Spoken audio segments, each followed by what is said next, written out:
మహర్షి ఉద్దాలకుడు గొప్ప తపస్వి. అతని భార్య విశ్వవర.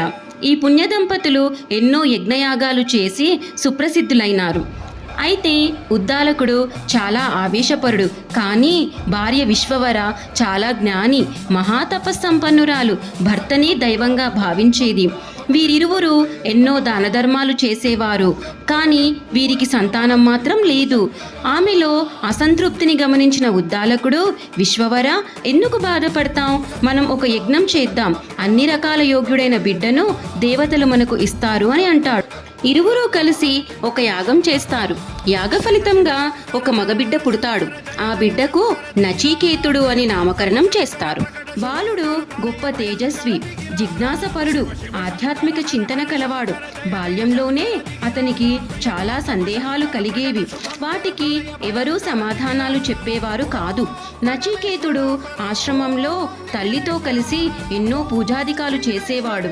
ఇదిలా ఉండగా ఉద్దాలకుడు స్వర్గప్రాప్తి కోసం ఒక యాగం తలపెట్టాడు. ఆ యాగం యొక్క విధి విధానం ప్రకారం తనకున్న భౌతిక సంపదలన్నీ దానం చెయ్యాలి. కానీ ఉద్దాలకుడు తనకు వద్దనుకున్నవి, ఎందుకు పనికిరానివి, పాలివ్వని గోవులను దానం చేస్తాడు. నచికేతుడు తన తండ్రి ప్రవర్తనను చూసి చాలా బాధపడ్డాడు. తన తండ్రికి చిత్తశుద్ధి లేకపోవడాన్ని గమనించాడు. ఒక విధంగా చెప్పాలంటే తన తండ్రి చేస్తున్న యాగం సర్వస్వం త్యజించి ఆధ్యాత్మికోన్నతి పొందడానికి చేస్తున్నటువంటి యాగం. కానీ తను యాగం యొక్క విధి విధానాలను పాటించడం లేదు. అది చూసిన నచికేతుడు తన తండ్రి దగ్గరికి వెళ్ళి ఇలా అడుగుతాడు, తండ్రి గారు, మీరు చేసింది సరైనది కాదు. మీరు మొత్తం సంపద ఇవ్వకూడదు అనుకుంటే ఇలా వ్రతం చేసి ఉండకూడదు. ఒకసారి వ్రత సంకల్పం చేస్తే మీరు మొత్తం సంపద ఇచ్చేయడం మంచిది. మీరు మొత్తం ఇచ్చేయాలి.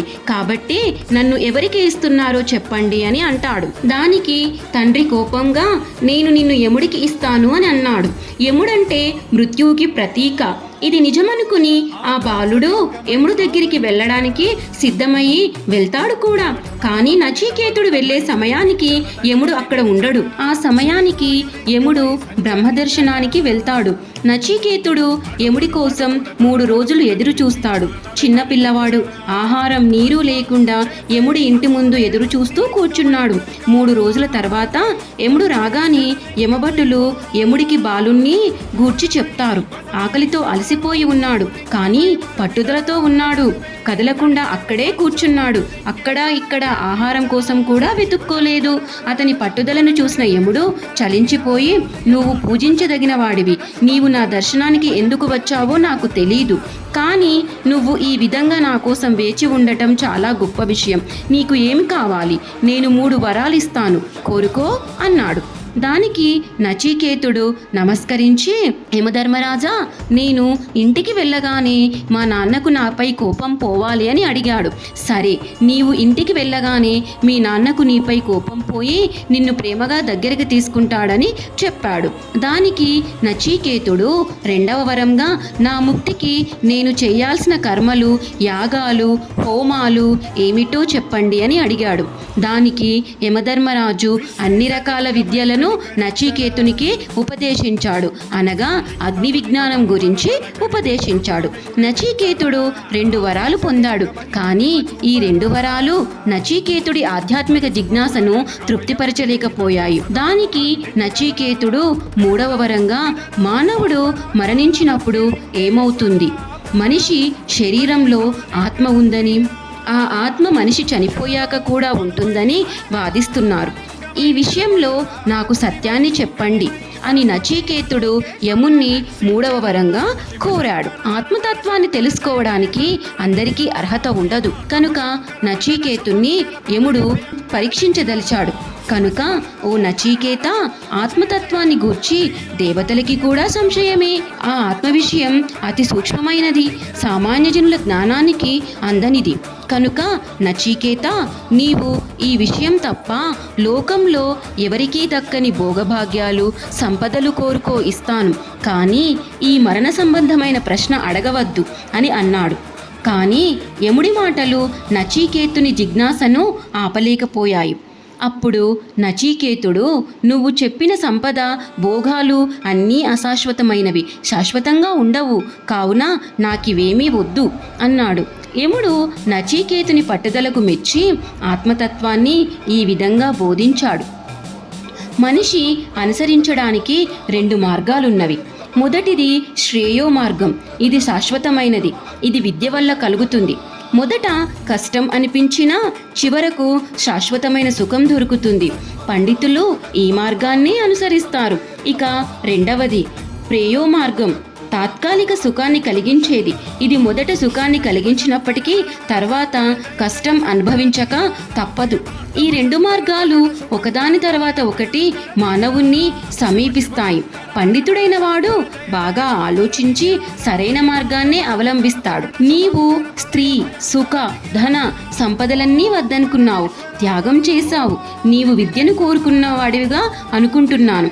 ఎందుకంటే కామభోగాలు నిన్ను ఆకర్షింపలేకపోయాయి. ఎవరైతే తామే గొప్పవారు అనుకుంటారో వారు ఆత్మజ్ఞానాన్ని తెలుసుకోలేక మరణం వెంట వెళ్తారు. అంతేకాక ఆత్మవిద్యను అందరూ బోధించలేరు. ఆత్మవిద్యను గురించి సామాన్య మానవునికి అర్థం కాదు.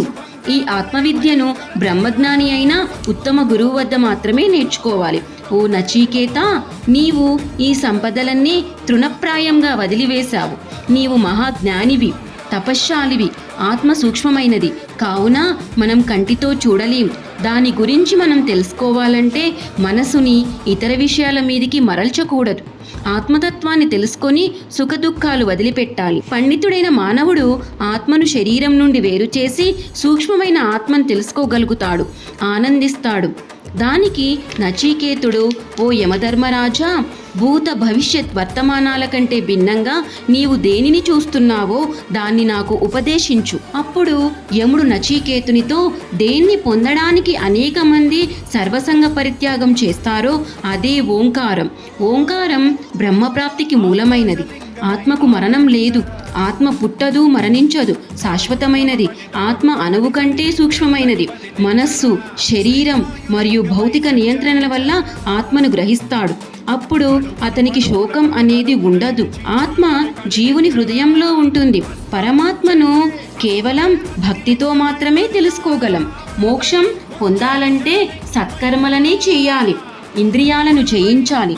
ఏ మానవుడు విజ్ఞానమనే జ్ఞానంతో ఉంటాడో అతను సంసారమనే కళ్ళెంను దాటుతాడు. మనస్సు గొప్పది. ఇంద్రియాలను ఎవరైతే జయిస్తారో ఆత్మను తెలుసుకోగలడు. పరమాత్మ కంటే గొప్పది లేదు. ఆ పరమాత్మ తత్వమే విశ్వంలో చాలా గొప్పది అని యముడు అన్నాడు. అప్పుడు నచికేతుడు, అయితే ఆత్మ అందరిలో ఉంటే అది అందరికీ ఎందుకు కనబడదు అని అడిగాడు. దానికి యమధర్మరాజు, ఆత్మ అన్ని ప్రాణులలో ఉంటే అది అందరికీ కనిపించదు.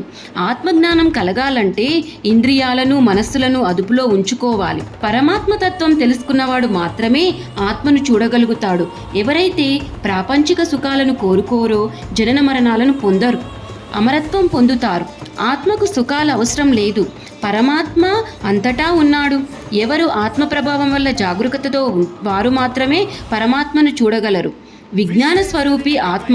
ఈ భౌతిక శర్మం 11 రంధ్రాలను కలిగి ఉంటుంది. బ్రహ్మతత్వం తెలుసుకోకపోవడం వల్ల కొన్ని ప్రాణాలు చెట్లుగా, జీవులుగా జన్మిస్తాయి. అన్ని ప్రాణుల్లో పరమాత్మ ఉంటాడు. పరమాత్మ యొక్క ప్రకాశం వల్లనే సూర్యుడు, చంద్రుడు, నక్షత్రాలు ప్రకాశిస్తున్నాయి. ఎవరైతే ఈ బ్రహ్మతత్వాన్ని తెలుసుకుంటారో వారు అమరత్వం సాధిస్తారు. పరమాత్మ కేవలం ఏ మానవుడైతే ఇంద్రియ సుఖాలపై జయిస్తాడో అప్పుడే పరమాత్మ కనిపిస్తుంది. కేవలం ఆత్మతత్వమే సర్వ సౌఖ్యాలను, సంతోషాలను ఇవ్వగలదు అని యముడు నచికేతుడికి బ్రహ్మతత్వం గురించి ఉపదేశం యముడు చేసిన ఉపదేశం భూలోకమంతా వినిపించింది.